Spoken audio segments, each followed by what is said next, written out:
এয়ারপোর্টে মানে হিথ্রো বিমানবন্দরে তিনি যে নামলেন, তার ব্যাগ টানার জন্য তার প্রেস সেক্রেটারি ছাড়া আর কেউ ছিলেন না, নম্বর ওয়ান। এমনকি তার একটা ছবি তোলার জন্য একটা ক্যামেরাম্যান সেখানে ছিলেন না। মিস্টার শফিক তিনি তার নিজ ক্যামেরা দিয়ে যে ছবি তুলেছেন ইউনূস সাহেবের, তো সেই ছবি আমরা দেখেছি। এবং সেখানে বাংলাদেশের যে রাষ্ট্রদূত যিনি ইংল্যান্ডে আছেন, সেই ভদ্রমহিলার সঙ্গে তিনি করমর্দন করছেন, হ্যান্ডশেক করছেন। এবং সেই হ্যান্ডশেক করার সময় তাকে খুবই বিভ্রান্ত, খুবই উদাসীন, খুবই ক্লান্ত, খুবই বিধ্বস্ত, খুবই অপমানিত বলে আমাদের কাছে মনে হয়েছে। যাই হোক, তিনি এখন সেই হোটেলে আছেন, কিন্তু হোটেলের বাইরে তিনি বেরোতে পারছেন না বা পারেননি। এর কারণ হলো যে তিনি যে 4 দিনের সফরে গিয়েছেন, এই সময়টিতে আওয়ামী লীগ সেখানে ব্যাপক বিদ্রোহ করছে, বিক্ষোভ জানাচ্ছে। এবং এত বড় বিক্ষোভ নিকট অতীতে ইংল্যান্ডে বাঙালিরা করেনি, যেটা ডক্টর মোহাম্মদ ইউনূসের জন্য করা হচ্ছে। এবং যে খবর আসছে সেটা হলো যে তাকে হোটেলের পিছনের দরজা দিয়ে ঢোকানো হয়েছে এবং তিনি এই বিক্ষোভের কারণে হোটেল থেকে বেরোতে পারছেন না। যত মেহমানরা আসছেন হোটেলের ভিতরে এসে তার সাথে দেখা সাক্ষাৎ করছেন। তার সঙ্গে ব্রিটিশ প্রধানমন্ত্রীর একটা বৈঠক হওয়ার কথা ছিল। আজকে আমি যখন এই ভিডিওটি করছি 11 তারিখে, আজকের তরতাজা খবর হলো এখনো পর্যন্ত ব্রিটিশ প্রধানমন্ত্রীর সঙ্গে তার বৈঠকের কোনো শিডিউল পাওয়া যায়নি। এবং তার যে প্রেস সচিব তিনি আজকের দিন পর্যন্ত যেটি জানিয়েছেন সেটি হলো ব্রিটিশ প্রধানমন্ত্রীর সঙ্গে তার বৈঠক অনিশ্চিত। তো এখানে রাষ্ট্রীয় সফরটা কিভাবে হলো? এর মধ্যে আমরা দেখলাম যে বাংলাদেশি বংশোদ্ভূত যাদের সঙ্গে মানে তারা মূলত বর্তমান ক্ষমতাসীন দল নয়, লেবার পার্টি নয়, বিরোধী দলের সংসদ সদস্য, তারা 4-5 জন এসে ডক্টর মোহাম্মদ ইউনূসের সঙ্গে দেখা করেছেন। এর মধ্যে 2 জন বাঙালি বংশোদ্ভূত রমণী, যারা ওখানে ব্রিটিশ সংসদে এমপি হিসেবে নির্বাচিত হয়েছেন, তার মধ্যে রূপা হকও আছেন, তিনি দেখা করেছেন। বলা হচ্ছে যে বিশাল এক গ্রুপ সংসদ সদস্য সেখানে দেখা করেছেন। তারপর 2-3টি বহুজাতিক কোম্পানির তৃতীয় সারির কর্মকর্তা দেখা করেছেন, যেমন এয়ারবাস, ফ্রান্সের এয়ারবাস। আপনারা জানেন যে ফ্রান্সের এয়ারবাস বাংলাদেশে বিক্রি করার জন্য শেখ হাসিনার আমল থেকে দেন দরবার হচ্ছিল।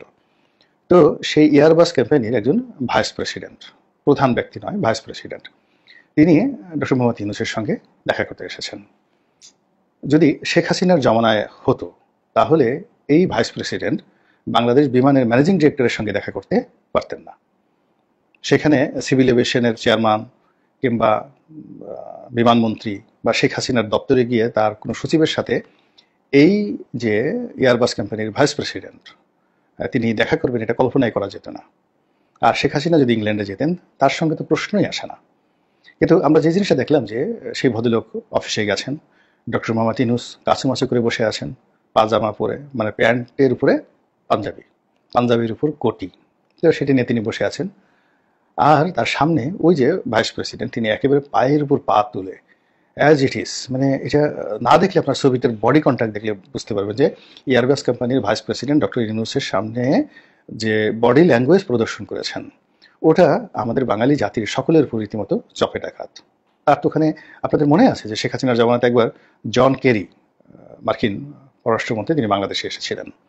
তো তিনি পুরোটা সময় কুঁজো হয়ে শেখ হাসিনার পিছনে পিছনে হেঁটেছেন বাংলাদেশে, এবং এক হাত আর এক হাতের সঙ্গে জোর করে, এবং হাঁটতে গিয়ে তিনি কখনোই সমান্তরালভাবে তার সঙ্গে তিনি হাঁটেননি। আজকের যে ছবিটি ইংল্যান্ডে আমরা দেখলাম, হোটেলের মধ্যে তিনি কাছুমাছু করে যেভাবে বসে আছেন, এটা মানে আমাদের জন্য রীতিমতো অবমাননাকর। উনি এখন এমন একটা পর্যায়ে চলে গেছেন, মহামানব হয়ে গেছেন। তার সম্মান, মর্যাদা, আত্মসম্মান, বোধ, বুদ্ধি, এগুলোর ঊর্ধ্বে তিনি উঠে গেছেন। তিনি বিশ্বমানব, পৃথিবীর কোনো কিছু এখন আর তাকে স্পর্শ করে না।